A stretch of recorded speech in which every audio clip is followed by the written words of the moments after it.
sur l'arrivée de Azali Assoumani. Il est le président des îles Comores et président en exercice de l'Union africaine qui est attendu donc cet après-midi à Conakry. On nous a dit que c'est aux environs de 17h, en tout cas les 17h passées.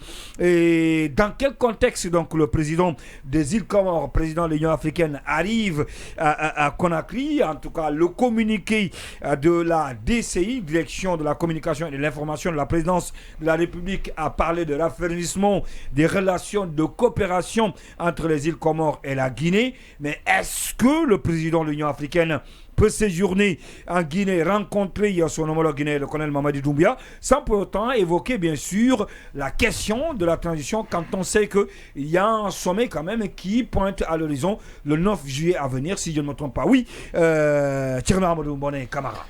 Oui, effectivement, il y a cette délégation qui est attendue. En tout cas, hier, le communiqué de la DCI annonçait l'arrivée du président comorien, qui est en même temps président aussi, en exercice de l'Union africaine, annonçait donc son arrivée aujourd'hui. Mais moi, j'avais donc pensé que ça devait être un aller-retour. Je me posais donc beaucoup de questions. Comment un président peut venir, et puis même si c'est faisable dans le protocole et tout ça, le président peut venir aujourd'hui et repartir. Oui. Mais c'est quand j'ai retiré aujourd'hui ma carte de presse pour la couverture que j'ai vu les dates d'aujourd'hui et de demain. C'est donc une visite de 48 heures. Et le président comorien ne vient pas qu'au nom des relations qui existeraient entre la Guinée et son pays. C'est que le mais il vient surtout accompagné d'une délégation de l'Union africaine. De l'Union africaine. Et cela intervient, vous l'avez dit tout à l'heure, à quelques jours d'un autre sommet, je pense, de la CEDEAO qui est annoncé sur le cas notamment guinéen pour la transition qui est en cours chez nous ici et celle d'autres pays. Et donc, c'est une mission qui vient surtout quelques jours après le report ou l'annulation, je ne sais pas qu'est-ce qu'il faut prendre, de la visite du facilitateur Yahi Boni, qui était censé venir pour le comité de suivi des accords entre la CEDEAO et la junte en Guinée par rapport à la sortie de crise. Et c'est donc une mission pour, je pense, en attendant que les interviews se fassent tout à l'heure et qu'on sache exactement le contenu, le protocole et puis même tout ce qui est prévu. La seule information que moi j'ai pu avoir, c'est qu'à la fin de la rencontre, il y aura un communiqué. Apparemment, il n'y aura pas de conférence. En tout cas, pour le moment, c'est le communiqué final. Le communiqué final, quand même. Et ça, c'est promis. Maintenant, de l'autre côté, c'est qu'on a l'impression que cette mission ne rencontrera pas, comme certains peuvent déjà le rêver, les forces politiques en place. Et donc, ça sera une mission entre la délégation et les autorités de Conakry. Et cette mission intervient dans un contexte où nous savons que les relations ne sont pas au beau fixe entre la junte et la communauté internationale, notamment la CEDEAO, parce qu'on s'est rendu à l'évidence finalement qu'en réalité, l'accord qui a été signé entre la CEDEAO et la Guinée, qui est qu'on va sortir de la transition dans 24 mois, on s'est rendu compte que cet accord ne tient pas. On est à plus de 5 mois, on n'a même pas encore un dixième des activités qui sont prévues. La deuxième chose, même dans la mise en application de cet accord-là, la CEDEAO s'est sentie mise de côté par la junte. Elle a même dénoncé le fait que les autorités de Conakry aient mis en place un comité de suivi, alors que dans ce comité, il devait avoir des représentants, notamment de la CEDEAO elle-même. Bon, enfin, il y a beaucoup d'autres discussions. Il y a le dialogue que la CEDEAO avait demandé, le dialogue inclusif, le retour sécurisé des opposants comme Cellou et Sidi Aorta, et leur participation à un dialogue inclusif. Tout ça sont des points qui ne sont pas obtenus. La liberté de manifester, jusqu'à présent, la décision qui interdit les manifestations n'est pas encore levée. Donc, c'est une délégation de l'Union africaine qui arrive dans un contexte où les relations entre la Guinée et la CEDEAO ne sont pas au fixe. On peut donc estimer donc la position qui peut être celle de cette délégation, qui va donc faire le constat. Certainement, dans le communiqué final, on saura ce qui va être dit. Oui. Mais il ne faut pas rêver. Ça ne sera pas assorti de décision tout de suite ou de sanctions. Oui. De toute façon, c'est une constatation qui va être faite. Il faudra attendre la prochaine réunion des chefs d'État pour savoir effectivement quelle est finalement la décision que la communauté internationale, par l'entremise de la CEDEAO, a décidé finalement de prendre concernant le cas guinéen, où l'évidence montre quand même qu'il y a une sorte de mauvaise foi ou de mauvaise volonté quand on n'applique pas les points comme convenu, quand on retarde à les mettre. Et qu'on reste silencieux. Et qu'on essaie même aujourd'hui, parce que les autorités guinéennes aujourd'hui sont même dans une logique de justifier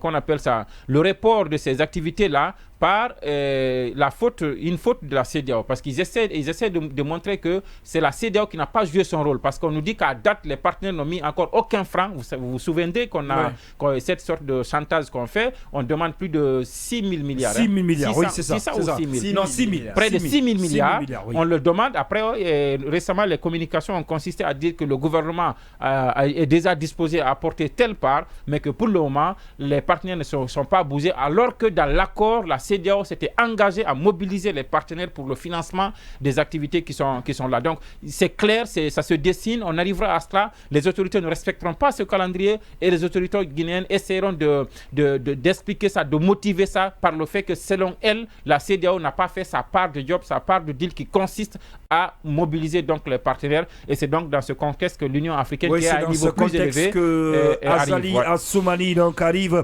à Conakry, oui, Keita. Il y a beaucoup d'interrogations autour même du communiqué. Parce que si vous remarquez, en tout cas ceux qui ont eu la chance de parcourir le communiqué, on met plutôt un accent sur une visite de relations bilatérales, de coopération, raffermissement. Oui, justement. Ça a été toujours, en tout cas, mais le volet lié à la transition, la chanson depuis très longtemps, c'est quasiment ignoré. Est-ce qu'on l'a fait parce qu'on a tendance, on a toujours en train de montrer que pour le moment, nous, on gère notre transition, on estime qu'on n'a pas de problème, et évidemment, on n'a pas en quelque sorte à nous plier ou à rendre compte à qui que ce soit. C'est l'impression que ça donne. C'est-à-dire qu'il y a une certaine volonté d'aller en affront avec la CEDEAO et par ricochet l'Union africaine. Et c'est ce qu'on est en train de déplorer. Parce que, à mon avis, ce qui est en train de se passer, si le président de en exercice de l'Union africaine venait en Guinée au nom d'une relation ou coopération bilatérale, c'est bien beau. Mais ça pouvait aussi être une opportunité pour les autorités. Si on a envie de renouer avec, si vous voulez, la CEDEAO, ou en tout cas, parce qu'on sait quand même qu'actuellement, ce n'est pas le parfait amour. Ça ne va pas du tout. Naturellement. Il y a des arguments qu'on est en train de mettre en avant, comme l'avait évoqué tout à l'heure on dit la CEDEAO n'a pas respecté ses engagements, alors que tout a commencé par le début, parce que le compromis dynamique parlait de commission de suivi, mais c'était avec la CEDEAO. Ce n'était pas le ministre de l'administration du territoire qui exécute certains points et qui se retrouve encore de façon isolée et puis tranquillement. C'est-à-dire, vous êtes à la fois... C'est ce qu'on a reproché d'ailleurs depuis le départ, avec la non-implication des forces vives de Guinée. Non seulement les forces vives, mais vous savez ce qui avait été dit par le compromis dynamique.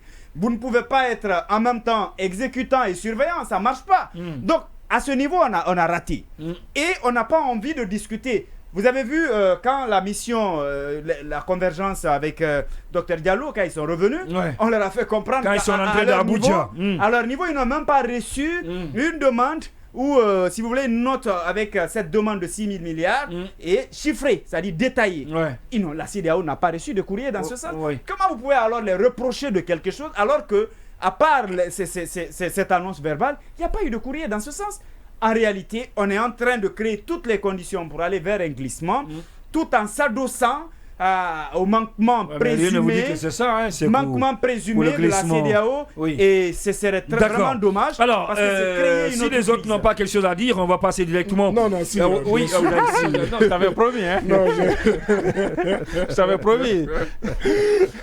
Je l'ai étudié, je sais où il faut toucher. Alors là, il faut compléter aussi les analyses en disant qu'effectivement que... Donc le sujet est très intéressant. On n'a pas encore d'éléments, mais là, c'est tout à fait le contraire. Oui, Allez-y. mais déjà l'annonce de la venue du président Azali Assoumani, le colonel Azali,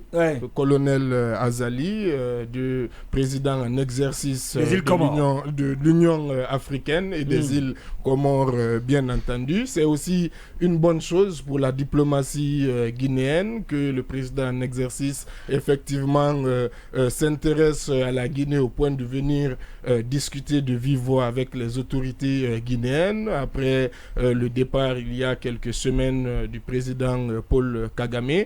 Et donc la venue de ce président, moi je pense que le communiqué évoque aussi sa qualité bien entendu de président de l'Union africaine. Ça sous-entend quelque chose. Et du fait que il est soucieux de régler les problèmes qui se posent à l'Afrique. Et je pense que l'un de ces problèmes, c'est la question des transitions politiques. Oui, bien sûr. Donc, bien entendu, cela sera au menu des discussions. Notamment pour moi, il est clair au Tchad, au Burkina, au Mali, exactement. La preuve, justement, il est aussi annoncé par certains médias au Mali et au Burkina. Le problème sénégalais. Il est aussi annoncé au Mali et au Burkina. Donc, la question forcément des transitions politiques, qui sont une question plus large que les questions juste nationales. Pourquoi tel ou tel acteur ne s'entendent pas? C'est une problématique africaine. La question de l'armée dans nos pays. D'ailleurs, comme je l'ai dit, j'ai précisé, colonel Azali, ce n'était pas un hasard. Lui-même est arrivé au pouvoir par coup d'État la première fois. Et ensuite, il a été élu candidat. Donc, la question des coups d'État, c'est une question la question des coups d'État, c'est une question lancinante. C'est un problème, la question des transitions politiques en Afrique. Donc, forcément, l'Union africaine s'y emploie. L'Union africaine qui, tout comme la CEDEAO, a souvent été inefficace dans la prévention des conflits et qui vient après en pompier souvent. Donc, aujourd'hui, est-ce aussi un changement de paradigme aussi pour l'Union africaine qui sait aussi qu'elle est de plus en plus décriée comme la CEDEAO par les populations, par les peuples.